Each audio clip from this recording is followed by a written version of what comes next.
Good afternoon everyone, it's Gary here, and today we're going to be taking a look at Rift. This game is 5 years old now, but it's just had its next expansion announced, Starfall Prophecy, so there's no better time to have a look at it. As always, there's two factions, and we need to pick between the Guardians and the Defiants. I like the look of the Guardians personally, so we're going to go for them. So we've got three races to pick between here. We've got the Morphosian, or human.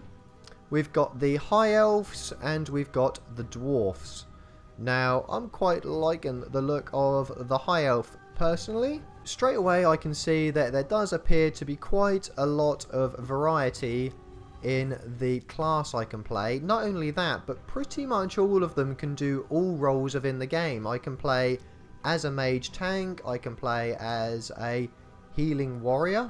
It is just worth noting, however, that the Primalist firstly requires a cooling pack, which I can purchase down here, and these kind of subsets of these classes do require that I buy the Dream Soul pack, so not everything available to the user right off the bat here. I'm going to play as a rogue, however I'm going to be focusing on support, so we'll see how we get on with that. So we're into character customization now, and we've got this face shape tool, which is pretty nice. I'm going to go for a bit of an in-betweeny face, I think. We can change her eye colour, we can change the scale of the eyes, the rotation of the eyes. There's some fairly robust tools here. This isn't bad at all. We've got nose tilt, so a good variety of sliders. We've got only the 12 hairstyles, unfortunately, but we've got makeup options, height options. Overall, not a mind-blowing character creation tool, but enough to get you by. So I've been having a little bit of a tweak, and I've made my bard. I'm pretty happy with her, so let's rock. Rock. I'm a bard. I can see why you keep on coming back. So, first thing when I've logged in, holy crap, welcome to our cash shop. But they're not even trying to be subtle about this in any way, shape or form. So let's speak to the Sanctuary Warden and get our first quest. So the first order of the day, killing some of these Ashen Defilers. And we're going to dance them to death. Check out my Deep's trumpet. Fucking wrecked. So for a level 4, I've got quite a lot of mobility. Check this out. Angelic flight, into the dash, into the sprint. Ain't nobody keeping up with this. So let's have a look at the graphics. Overall, I think these are holding up pretty well, especially for an MMO that picked a more realistic art style, which, especially after WoW's arrival on the scene, has kind of gone out of favour a little bit. As you can see, my character model, absolutely no complaints with that. She's nice and animated. The textures on the armour are absolutely fantastic. So overall, very happy with how this game looks. So I've praised the way it looks, but I can't praise the combat, unfortunately. It feels really floaty and unimpactful. The animations just don't feel like I'm doing any great deal of damage. There's no impact or weight behind it, which is a real shame. I genuinely think if they could do one thing with this game, it would be to have an overhaul of the combat animations. To put it in perspective, WoW already played better than this game and is now getting an upgrade on its combat animations within the next expansion. So this really is streaks behind the competition at the moment, unfortunately. Well, this seems a little unfair. 15 on 1. Well, that evens the odds somewhat. Got our first rift, boys. Die, Valadrake, to the power of music. Elite enemies are much stronger. Equipment and Well, that's not good. So we had a bit of a random crash there, but we're back in the fold now. So now we're off the tutorial island. Let's have a look at the soul tree system within this game. So first things first, we have to pick 3 souls. Now, these are, as you can see, fairly varied. We've got tacticians, nightblades, blade dancers, etc. that all perform different roles within my rogue class. Up the top we have the branches, and down the bottom we have the roots. Now, as I put points into the branches, which are things like increases my armor, additional spells, etc., I will automatically be filling the route. So as you can see, if I wanted to unlock Planebound Resilience, I need to put 4 points into the branches up here. This is an absolutely fantastic approach. It allows for some real diversity when you're building your character, knowing that you can pretty much take it whatever route you want.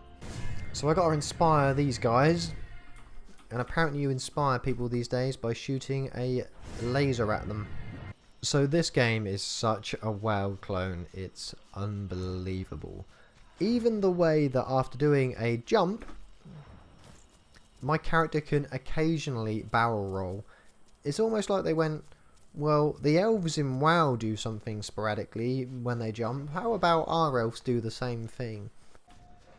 So we journeyed up this mountain towards the rift, and I have to say, they look really spectacular. So as you can see, we are in a nature rift now, so let's look at closing it up. We just had an invasion come through, which are these mobs down here. Now these will actually head into the local cities and start attacking other players. Now I believe that if the rift is left unchecked for a certain period of time, it will actually spawn so many invasions and increase in power to the point where it can actually overtake the cities and the towns within this game, which is pretty cool.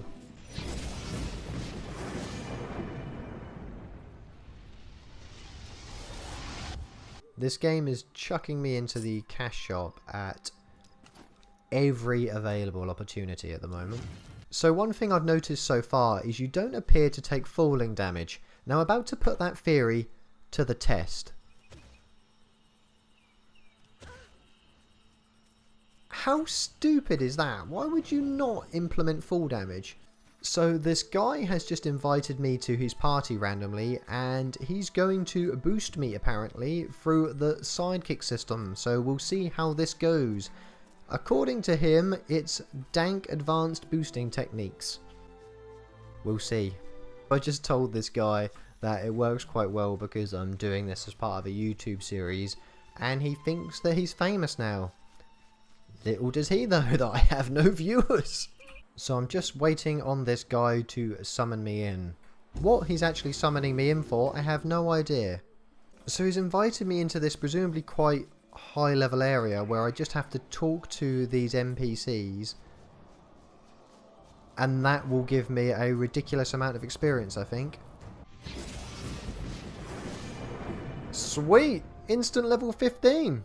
The only problem is now I've got a million new spells that I have no idea what they do. So it looks like this dude wants to do a dungeon with me as well, which is pretty sweet. I think this dude's got the longest name I've ever seen in an MMO. He is the Archgeneral Zarilio Laphis Akiri the Light in the Dark. Just rolls off the tongue. Wow, so the queue was nearly instantaneous for me to get into a dungeon. That's excellent. Okay, so we're in the Iron Tomb. Holy shit, the amount of buffs people have got.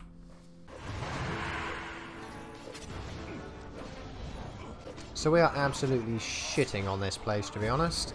So this is where bards really shine. Keeping everyone topped up, keeping everyone's damage high.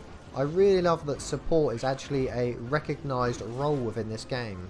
Looks like we're up against the last boss, Ragnoth the Spoiler.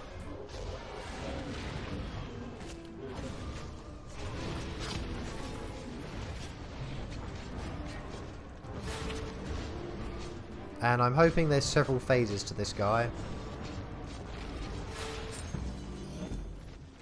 So on one hand, it's a really good idea to give your higher level players incentive to run dungeons with new players.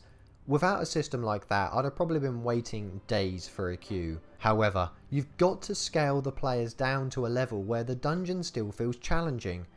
As a new player, just going in there and obliterating the boss within seconds doesn't feel challenging, so therefore it doesn't feel fun. So one thing I forgot to mention at the start is that this is a completely seamless world. There are no load screens within the continents in this game. Think very much along the lines of World of Warcraft.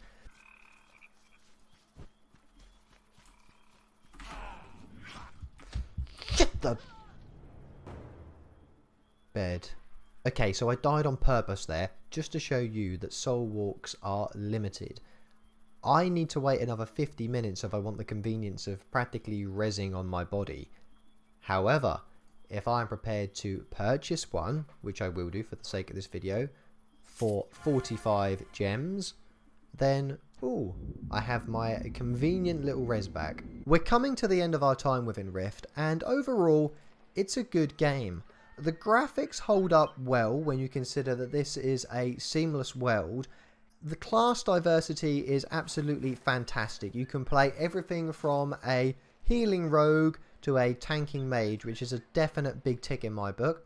It's got a cracking soundtrack, it's got mentor systems, it's got PvP, and all of this is wrapped in a lovely little free-to-play package that, although sometimes a little overly persuasive for my liking, isn't pay to win in my eyes. The downside to the game is it doesn't really excel in any one thing. There are games out there with more interesting lore, more diverse worlds for the player to be sucked into. The combat is really weak. I've talked about it before, but when your combat is a weakness of your MMO, it's really hard to look past it. It's such a fundamental ingredient to the game. Overall, this game is a fantastic free-to-play alternative to WoW, but just don't go in expecting much originality. That's all from me, folks. I'll see you next week.